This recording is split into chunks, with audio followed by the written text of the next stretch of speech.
তরলের কয় রকম প্রসারণ হয়? 2 রকম, আপাত প্রসারণ, প্রকৃত প্রসারণ। ঠিক আছে, তরলের প্রকৃত প্রসারণ এবং আপাত প্রসারণের মধ্যে সম্পর্কটি কি? এটা হচ্ছে তার সম্পর্ক, রিলেশন। ওই পরিবহনটা বুঝে নিলাম কেন, এটা সহজ ছিল তার জন্য। ঠিক আছে, তাহলে আমরা এখন জানবো যে তরলের মধ্য দিয়ে যদি আমরা তাপ পাঠাই তাহলে বিষয়টা কি হবে। তরলের প্রসারণ, কঠিন পদার্থের প্রসারণ যেমন 3 রকম ভাবে ঘটছিল, তরল পদার্থের প্রসারণ হবে 2 রকম ভাবে। একটাকে বলা হবে আপাত প্রসারণ, আপাত প্রসারণ, আর একটাকে বলা হবে প্রকৃত প্রসারণ।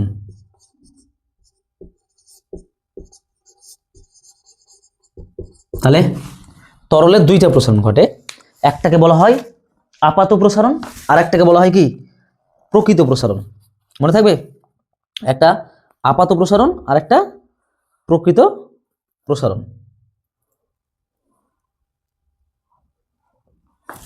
আচ্ছা দেখো, আপাত প্রসারণ কাকে বলে? বলছে কোন একটা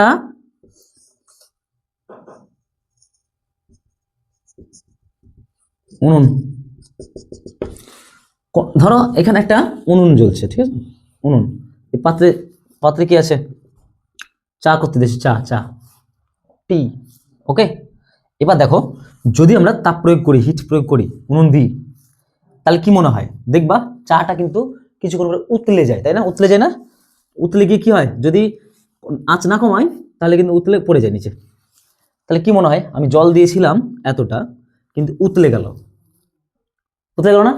তাহলে বেশি হয়ে গেল, দেখবা উতলে যায় কিন্তু বেশি হয়ে যায়, মানে মনে হয় উতলে গেল কিন্তু বেশি হলো। কিন্তু চা যখন আবার যখন ছাঁকলাম, চা যখন আমরা রেডি করলাম, তখন দেখবো যতটা জল আছে তার থেকে কমে গেছে বা ততটাই আছে, তাই তো?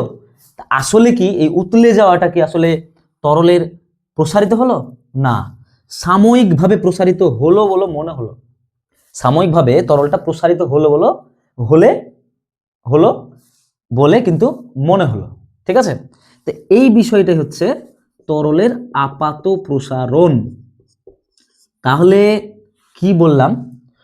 শুধুমাত্র বলছে যে পদ্ধতিতে কোনো তরল পদার্থের মধ্য দিয়ে তাপ যদি প্রয়োগ করা হয় তাহলে তরল পদার্থটির কি মনে হয় যে সে প্রসারিত হয়েছে, বা আপাতভাবে মনে হয় যে প্রসারিত হয়েছে তরল পদার্থটি, তখন সেটাকে বলা হবে আপাত প্রসারণ। তাহলে সেটা কি বলা হবে? আপাত প্রসারণ। ঠিক আছে, এবার আপাত প্রসারণ গুণাঙ্ক কাকে বলে? সেম জিনিস, একটু কি লাগাতে হবে মনে করো, এর আগে যেমন লাগিয়েছিলাম, কোন একটি তরল পদার্থের উষ্ণতা 1 ডিগ্রি সেন্টিগ্রেড বৃদ্ধি করলে যে আপাত প্রসারণ ঘটে তাকে বলা হয় আপাত প্রসারণ গুণাঙ্ক। কোন একটি তরল পদার্থের উষ্ণতা 1 ডিগ্রি সেন্টিগ্রেড ইনক্রিজ বা বৃদ্ধি করলে যে প্রসারণ ঘটে তাকে বলা হয় আপাত প্রসারণ গুণাঙ্ক। এরপর আমরা বলবো প্রকৃত প্রসারণ।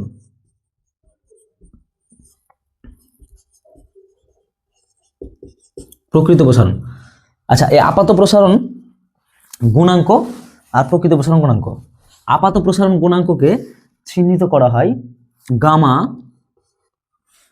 আপাত প্রসারণ গুণাঙ্ক চিহ্নিত করা হয় গামা এ, এ দিয়ে, এ মানে অ্যাজাম্পশন, আপাত প্রসারণ গুণাঙ্ক এ গামা এ। আর প্রকৃত প্রসারণ গুণাঙ্ক চিহ্নিত করা হয় গামা আর। আচ্ছা প্রকৃত প্রসারণটা আগে বুঝে নিই, আমরা এটা বুঝে নিই আগে। বলছে সেম, দেখো সেম জিনিস, বলছে কোন এমন কিছু জিনিস বা এমন কিছু পদার্থ আছে যেখানে কি ঘটবে, এই তরলটা প্রসারিত হওয়ার সাথে সাথে পাত্রটাও প্রসারিত হবে, তরল প্রসারিত হওয়ার সাথে সাথে পাত্রটাও প্রসারিত হবে অরিজিনালি, সেটাকে বলে প্রকৃত প্রসারণ।